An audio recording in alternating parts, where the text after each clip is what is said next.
Meereen, city of pyramids, city of mine. Daenerys, my queen, left me here to rule, to keep the peace, to build a better world, one without chains. News came on the wings of a raven, black against the harsh desert sun. Daenerys was dead, murdered by Jon Snow, the man who had sworn to protect her. The city mourned. The freed slaves wept in the streets, their newfound freedom now tainted by grief and uncertainty.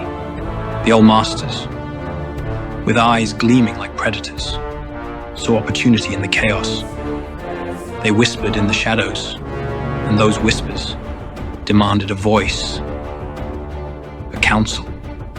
The unsullied, loyal to the end, were ready to fight, to die, to avenge their queen. But I hesitated. I remembered Daenerys' words, her plea for peace, her dream of a world built not on blood and fire, but on compromise. The council promised unity. They assured me that sharing power was the path to peace. I was a fool to believe them. I thought perhaps Meereen could heal itself,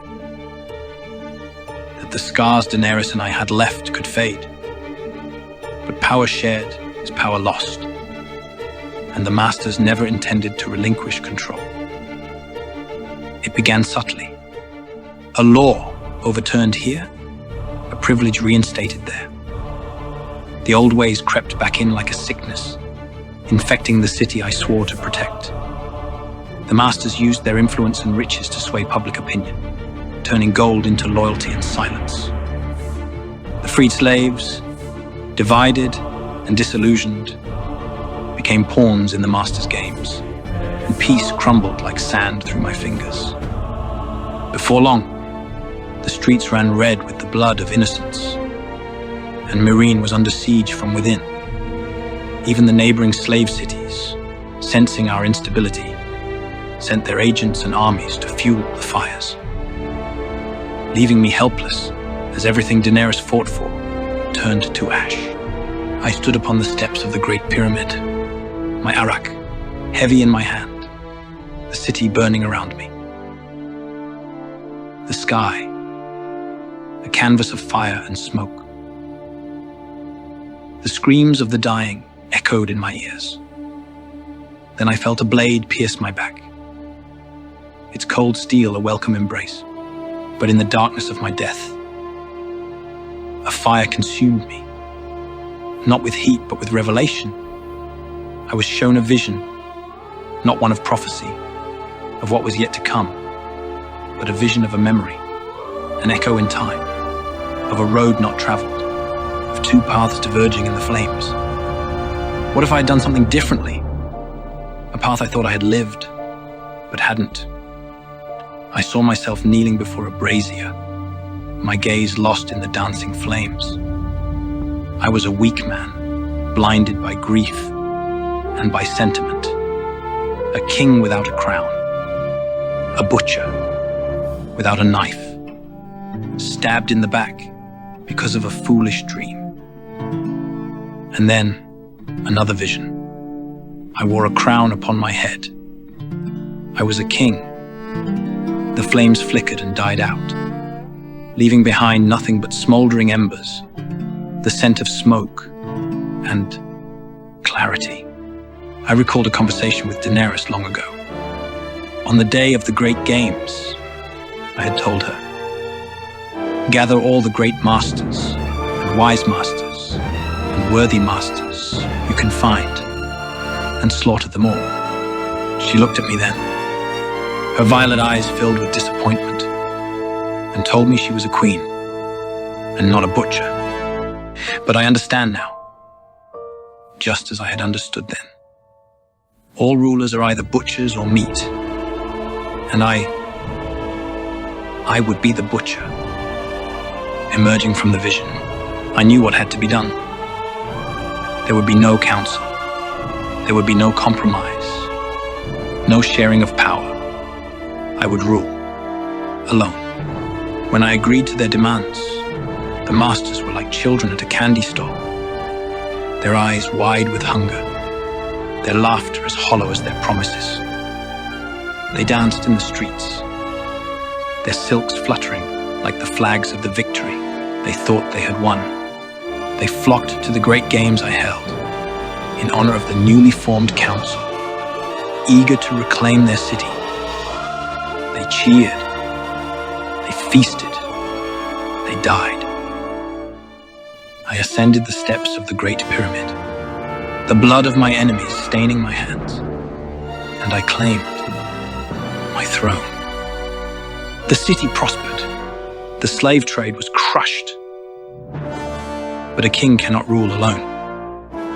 I needed an alliance that would solidify my position, legitimize my reign, and I was pragmatic about it too. Daenerys would have been proud. I considered many options. A noblewoman from Dawn, a foreign princess, a wealthy merchant's daughter.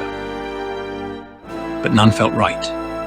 Then I met Melara, a high priestess of the Red Temple of Volantis. She was beautiful, charismatic, wise, and powerful. A mystery, a woman of faith and fire. Her gaze pierces through armor and lies. With her, I find both solace and unease. Marrying her was a strategic move. With Melara as my queen, the whispers of dissent turned into chants of worship. Like a serpent shedding its skin, Meereen discarded the Giscari gods and turned to the Lord of Light. Melara's sermons reshaped Meereen's soul, turning former skeptics into fervent believers, making our city not just a political power, but a spiritual beacon in Essos. Meereen, now ruled by the faith, stands as sacred ground, deterring the slave cities from attacking. For to wage war on us would be to wage war on the Red God. Our union bore a son, Daario, named in honor of Daenerys. He is 9 years old now, strong, intelligent, and fiercely loyal. To R'hllor, he believes in the prophecies, believes in his destiny. He speaks of a burning sword, of a prince who was promised, of a hero who will rise to vanquish the darkness. It unsettles me. Melara speaks of a crimson tide rising, heralding a coming storm where faith will be tested and the light of R'hllor will either burn brighter than it ever has or be extinguished to the darkness forever. Daario wakes in the night with tales of dragons in his dreams, not the kind that soared under Daenerys, but darker, with eyes like emeralds. The child's visions, they trouble me, for he sees more than a boy should. There are whispers in the streets of an unseen threat beyond the city walls, of shadows that move when no one is watching, of eyes that glow with an unholy light. Perhaps the storm Melara foretold is closer than we think. As I stare into the fire, the weight of the crown feels heavier than ever. The skies over our city have been unusually dark lately. Even the winds carry a chill, a forewarning of change, perhaps. Sometimes I wonder if the path I've chosen is the right one. The vision I saw in the flame all those years ago, was it R'hllor's will, or merely my own heart's dark desires? I've come to realize it doesn't matter. The path was shown, and I chose to walk it. Destiny is what we make of it, and there is no turning back. I am Daario Naharis, King of Meereen. I have carved my own fate, with love, steel, and cunning. Whatever the flames reveal, I will face it head on, for my city, for my family, and for the legacy of the Dragon Queen, who set all this into motion. In the end, perhaps, maybe it's all for her. Daario. A shadow falls upon Meereen. 2 priests from Volantis demand an audience. And what news do they bring that causes such a shadow to pass over your face, my love? Motoro. A seer of great renown has emerged from a meditative trance. For weeks he sat in silence, his mind lost to fire. His visions usually guide Volantis, given only to the Trimarchs. But whatever he saw in the flames was so potent, he could not ignore its call to us. Perhaps the Lord of Light has blessed us with another heir, a little prince or princess to share our throne. He brought Nymeria. And I take it that's a bad thing. She is a force of nature, a wildfire made flesh. Even Kinvara keeps a wary distance. Where Motoro sees visions, Nymeria makes them reality. Her faith, it's not a gentle flame, but a raging inferno. She is not one to be trifled with. She frightens you. Yes. Her presence is like standing too close to the sun, Daario. She can turn the tide of faith with a sermon, or quell it with a whisper. She is not merely a servant of the Lord of Light. She is his harbinger. Then allow me to meet them alone. You can stay here, where it's safe. Thank you, my love, but I will remain close by your side, in the shadows. Sometimes, one must tread lightly around those who burn with such intensity.